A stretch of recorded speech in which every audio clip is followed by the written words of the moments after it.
Главная площадка акции была организована в Пестричинской средней школе номер 1. Проходил диктант сразу в нескольких аудиториях. Писать его пришли до 70 пестричинцев, родители учащихся и сотрудники организации и учреждений райцентра.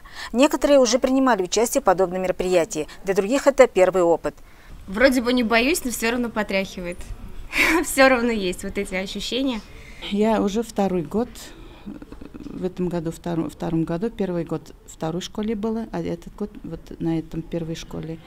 У меня три сыновья, они учились тоже на этом первой школе. Вот, я ничего не боюсь, ничего. Вот. Участие в диктанте развивает татарский язык, популяризирует грамотное письмо.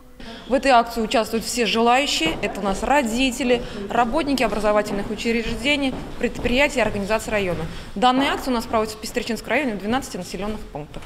Для диктанта был выбран отрывок из произведения Роберта Миннуллина, доступный и понятный всем. Читали текст преподаватель татарского языка. Мы надеемся, что они напишут все хорошо, потому что пришли люди, которые уже ценят этот родной язык, которые относятся, которые хотят, чтобы этот язык у нас ценили и любили.